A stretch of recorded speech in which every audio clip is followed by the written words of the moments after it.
অনেক দিন থেকেই আমার একটা পাহাড় কেনার শখ, কিন্তু পাহাড় কে বিক্রি করে তা আমি জানি না।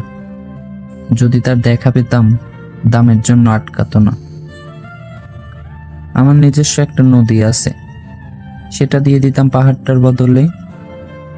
কে না জানে পাহাড়ের চেয়ে নদীর দামই বেশি। পাহাড়ি স্থানও, নদী বহমান।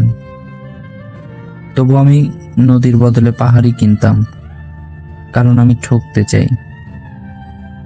নদীটাও অবশ্য আমি কিনেছিলাম একটা দ্বীপের বদলে। ছেলেবেলায় আমার বেশ ছোট্টখাটো সিমসাম একটা দ্বীপ ছিল, সেখানে অসংখ্য প্রজাপতি। শৈশবে দ্বীপটি ছিল আমার বড়ই প্রিয়। আমার যৌবনে দ্বীপটি আমার কাছে মাপের ছোট লাগলো। প্রবাহমান ছিপছিপে তন্নি নদীটি বেশ পছন্দ হলো আমার। বন্ধুরা বলল, ওইটুকু একটা দ্বীপের বিনিময়ে এত বড় একটা নদী পেয়েছিস, খুব তো জিতেছিস মাইরি। তখন জয়ের আনন্দে আমি বিহ্বল হতাম। তখন সত্যিই আমি ভালোবাসতাম নদীটিকে।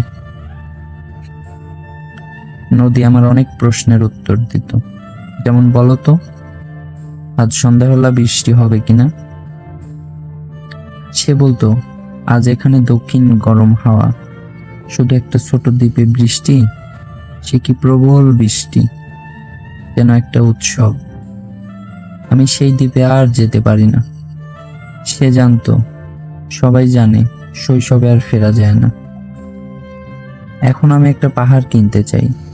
সেই পাহাড়ের পায়ের কাছে থাকবে গহন অরণ্য। আমি সেই অরণ্য পার হয়ে যাব।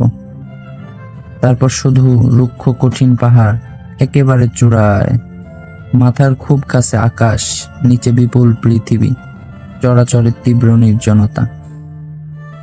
আমার কণ্ঠস্বর সেখানে কেউ শুনতে পাবে না। আমি শুধু 10 দিককে উদ্দেশ্য করে বলবো, প্রত্যেক মানুষই অহংকারী। এখানে আমি একা, এখানে আমার কোনো অহংকার নেই। এখানে জয়ী হওয়ার বদলে ক্ষমা চাইতে ভালো লাগে।